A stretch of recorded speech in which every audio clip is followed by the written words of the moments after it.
It looked like a storm had swept through the industrial Brooklyn neighborhood of Vinegar Hill. Risky ran through the cobblestone and pooled near the Navy Yard gate. Alleys were strewn with rocks, coal, and scraps of wood. Molasses stuck to the streets, and the air reeked of sour mash. The remains of 20 illegal distilleries lay in ruin for all to see, abandoned in mid-production like an unfinished feast. Nice. I thought so.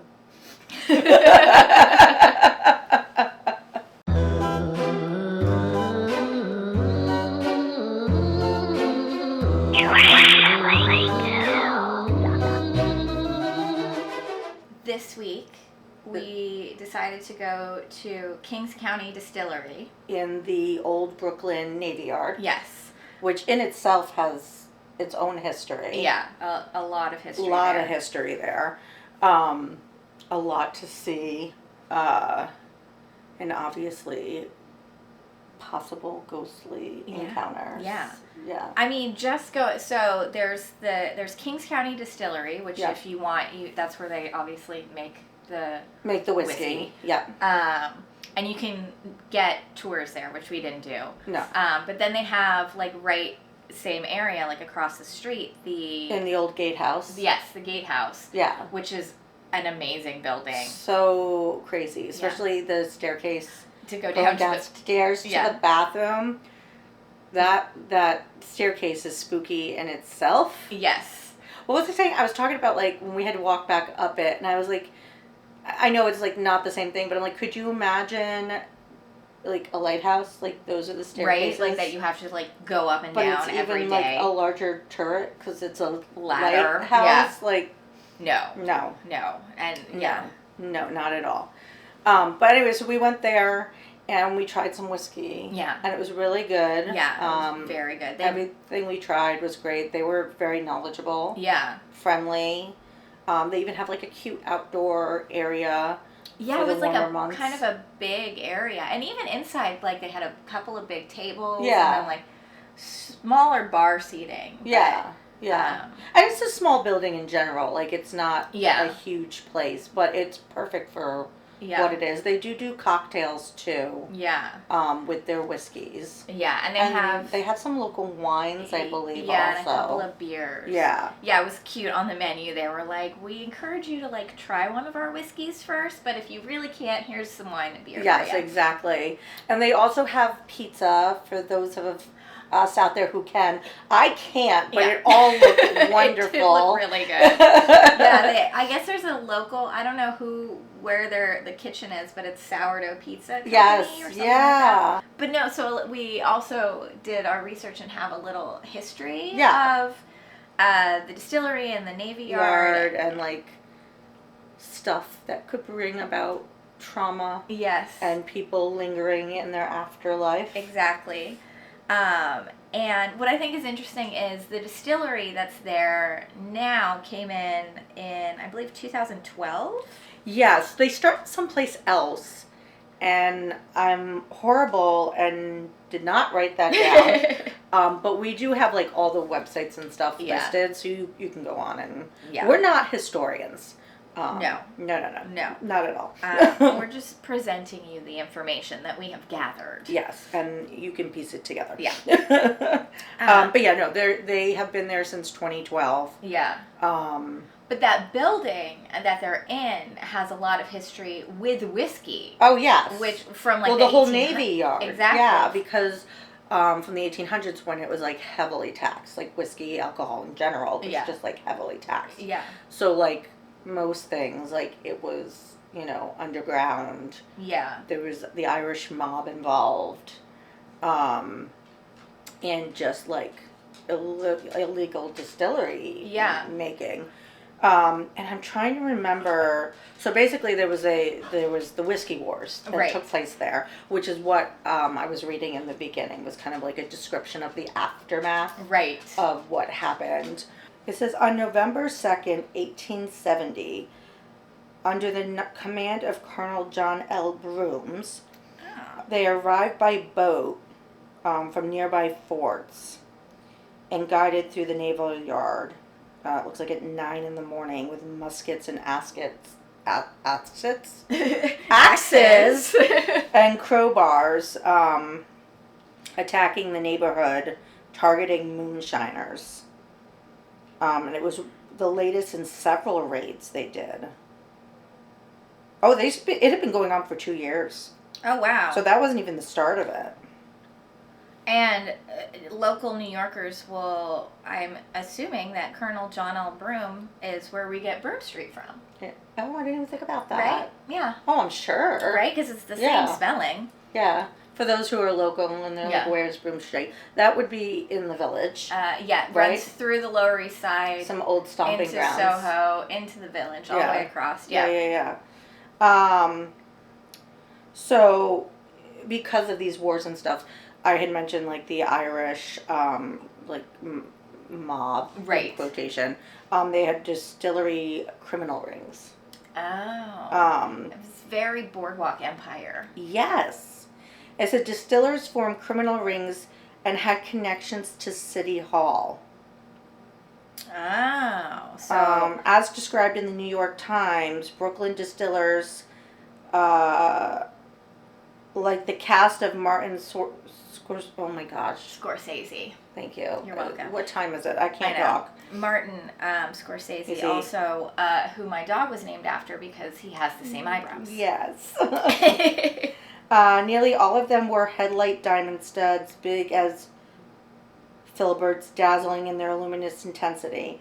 Now again, you would see a boss distiller wearing a gold watch that weighed half a pound with a chain as long and ponderous enough to hang a 10-year-old boy by the heels. Oh my goodness. That might have been more than I needed just then. The bigger the watch, the heavier the chain, the better they liked it. Every distiller's wife and daughter blazed with diamonds. So, like, they were making money. A lot of money. And they were, like... not being taxed on it. Yeah, and being, like, open and, like, flamboyant about, like, showing their wealth. The wars happened then. Yeah. That's crazy. I wonder if there's... I mean, they brought up, like, you know, like a cast of a Martin Scorsese film. This would be a great movie. Like, seriously. Yeah. Is there one? I don't know. We're going to have to look into that. We'll have to look. So basically, though, that area was known as the Irish Town Ring. And the only reason it finally shut down and the war stopped was because, like, an official revenue officer had been shot. Oh. And so then it was like the city hall couldn't cover up things anymore. Yeah, they had crossed a line. So they had crossed the line. So, like, that just there, though, like, there's so much history and violence and traumatic things happening that it's gonna leave an echo. So the key buildings, though, that we were looking at and focusing on had to do with the distillery. Yes.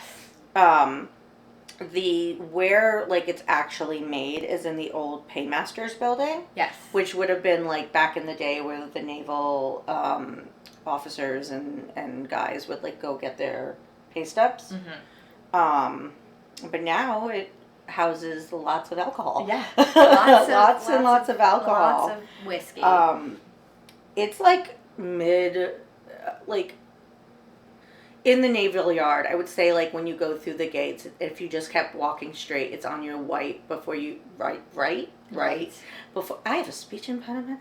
It's on your right, like, before you go into the rest. And obviously there's new builds, like there's a Wegmans over there now and, like, other things. But it's easy to find. Yes.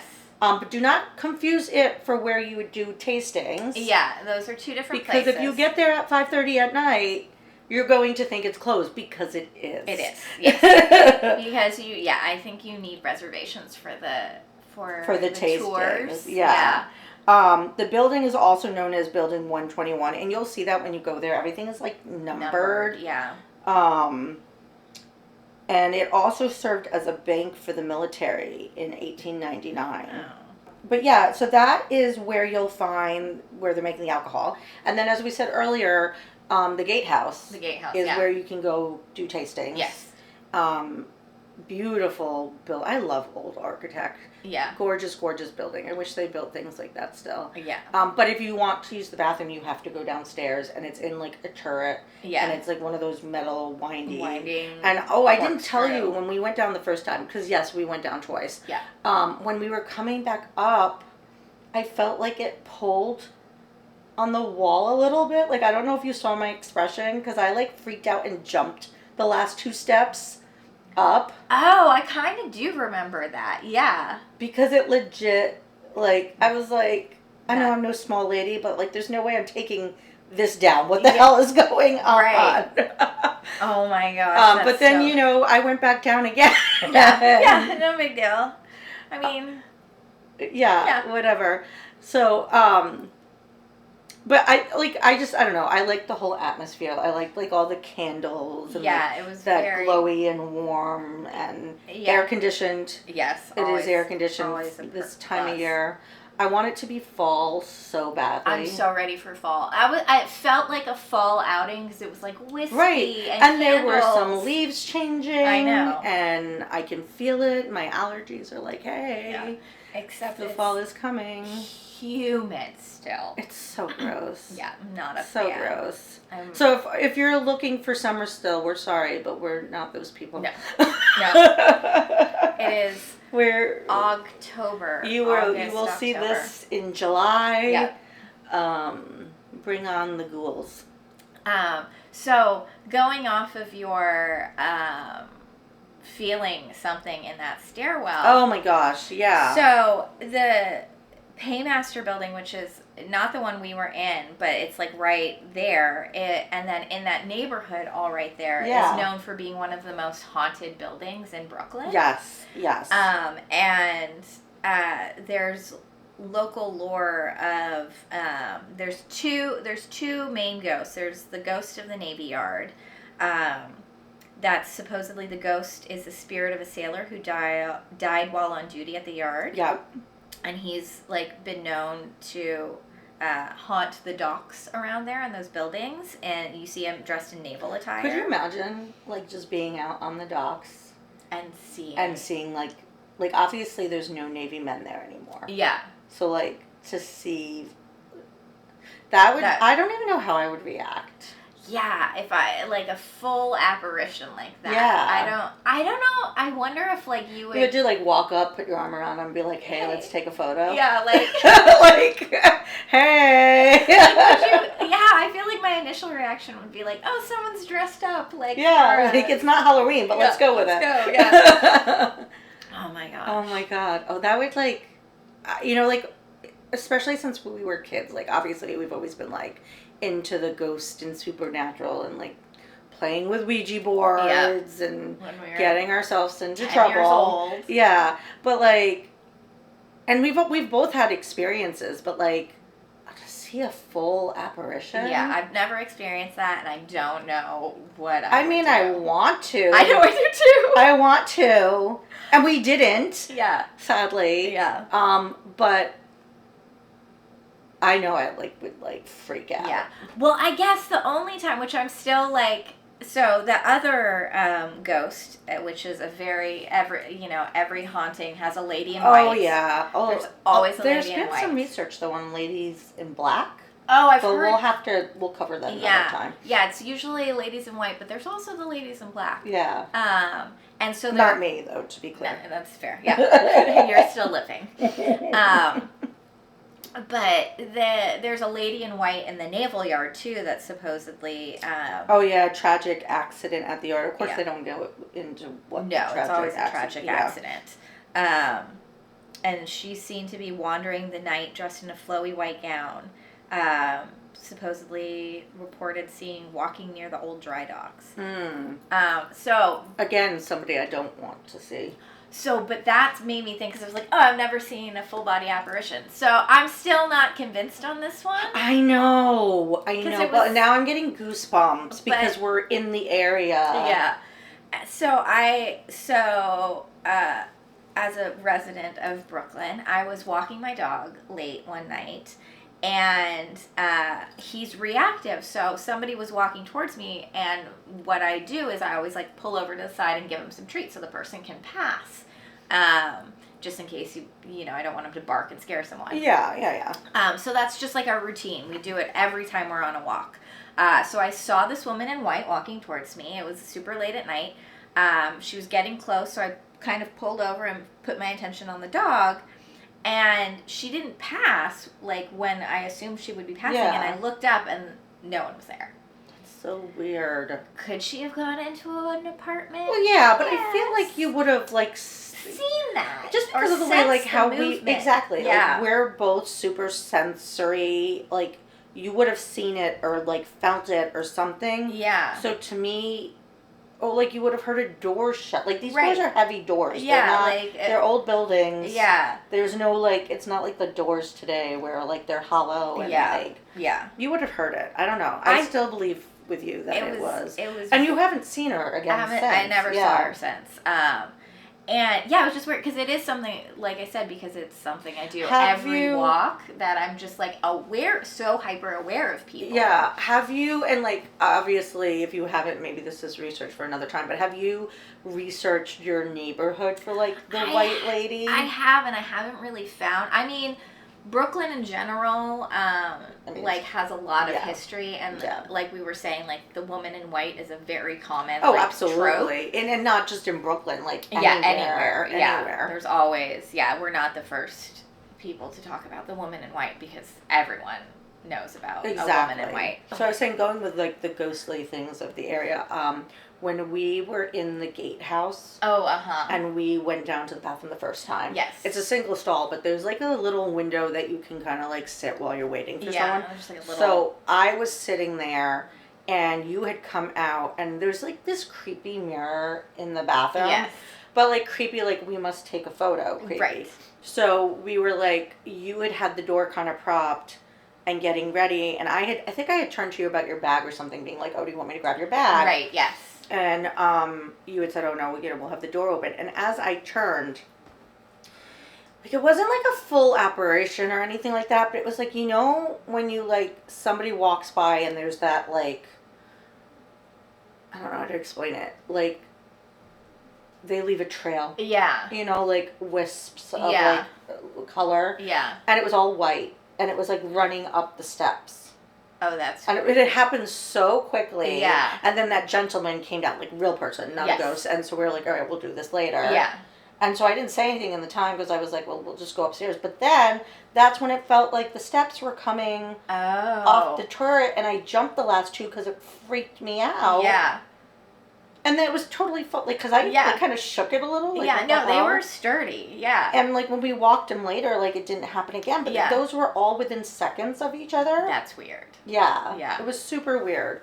It was super, super weird. Yeah, that's And like weird. I didn't, as I kick you, as I readjust myself. I know I mentioned like the seeing something once we were upstairs, but like I didn't put the two and two together until just now that they happened within seconds of each other. Yeah, that's what I was wondering. I was like, oh wait, was that the second trip or no? It was all in the first trip? No, it was all in the first trip. And it literally was like, oh, okay, we'll do this later. And as I turned, I see someone's running up the steps. And then we're going up to the steps and I get to like the third and it felt and it heard, like I heard the metal.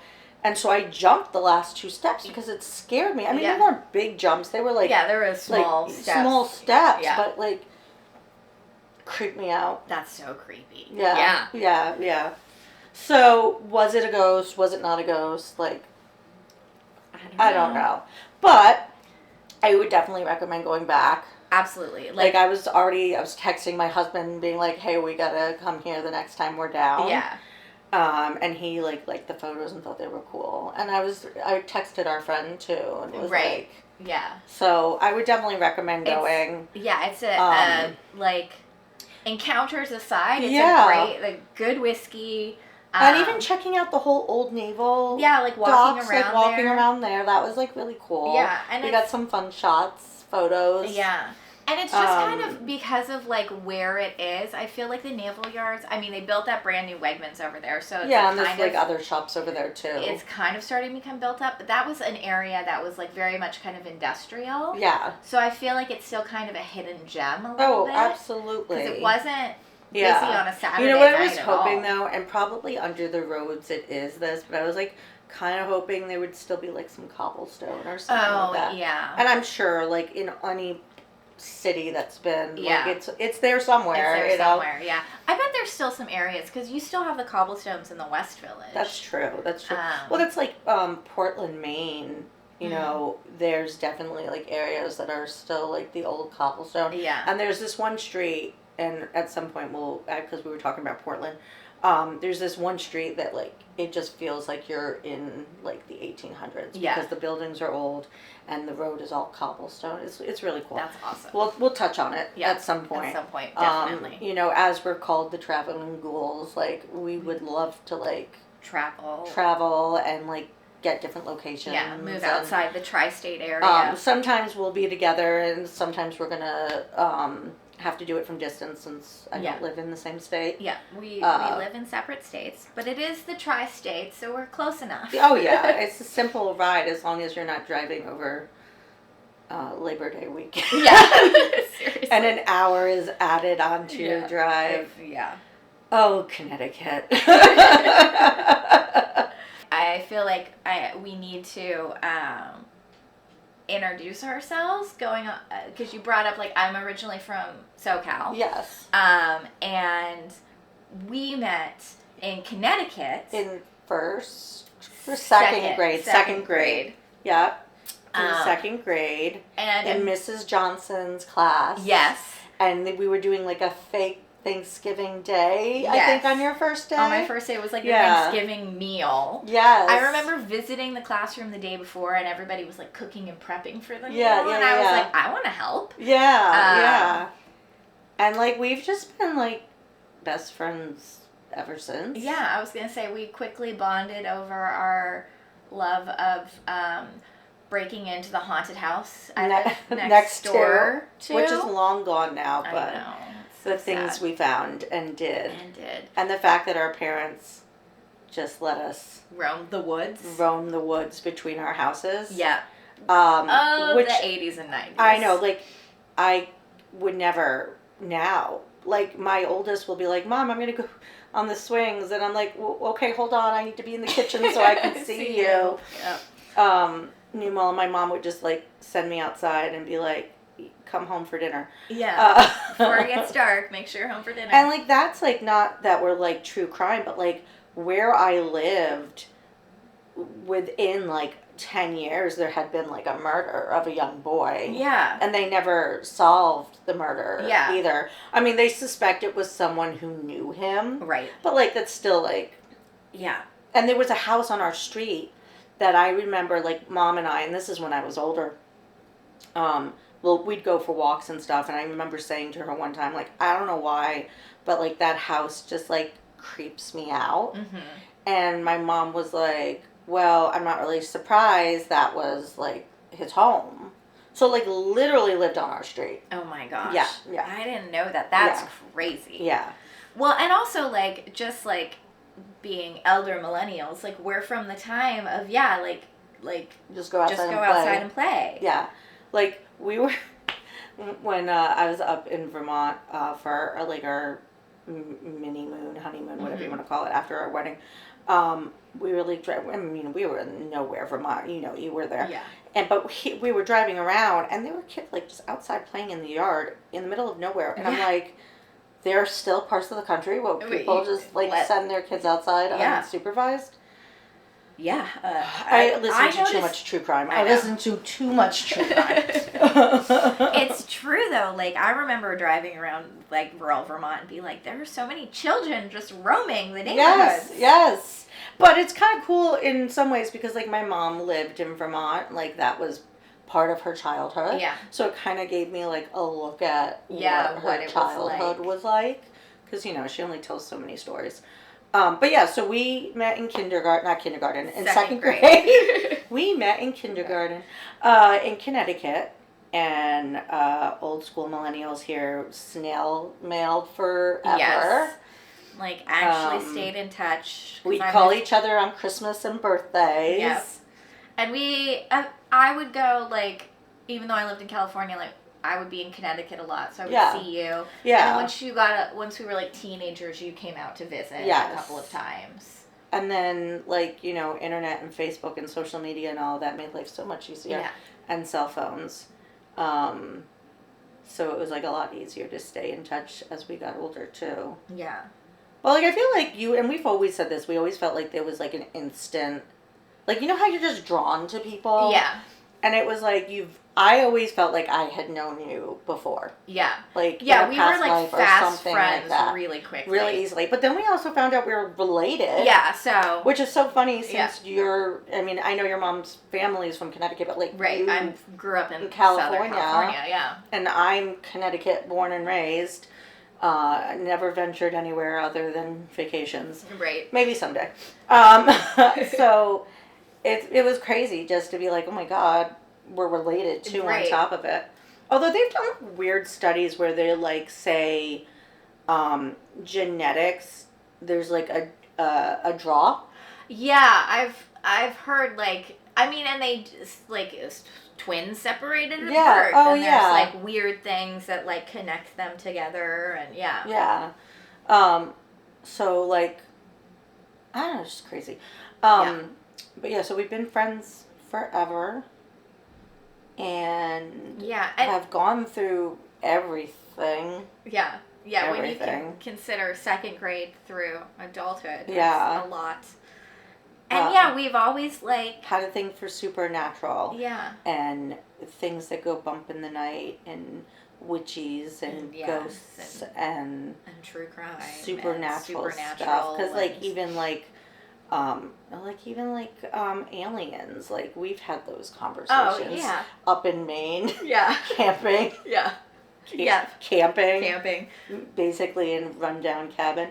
That was a fun trip. I have memories of that trip of walking like into the woods, scaring the crap out of myself, like, like, ooh, it's so dark, let's walk in the woods. And then the next day we were like, we got like 3 feet. 3 feet. Like into the woods. Okay, I mean, to be fair on us on that part, there was a lot of alcohol to be had that night amongst the 4 of us. Yes. I think it was 4 of us. Yeah. We went to a winery that day, so we had wine. I forgot about that. Yeah, we had ice wine. Yes. Oh, that was good ice wine. We should do a Maine trip again. There's spooky stuff. Well, I told you I want to go to Portland. Oh, right, yes. I mean, everywhere, but I want to go to Portland. But we'll have to research some other areas because there's other areas of Maine I've never been to. Yeah. So, like Bar Harbor is very old. Yeah, I've heard good things about Bar Harbor. Well, yeah, so our deal is we're going to try to be on site and get footage. Yeah. There's going to be episodes where it's especially around the holidays. Yeah. Where time consumption between things going on in your life and my life. Yeah. It'll be easier just to do online, but we'll still try to make sure we throw in some pictures and things like that. Yeah, I think maybe like when we're not able to go places, we'll like branch out outside the tri-state area. Exactly, and New England and whatnot. So early on, like any of the on-site will probably be more like tri-state, New England. Yeah.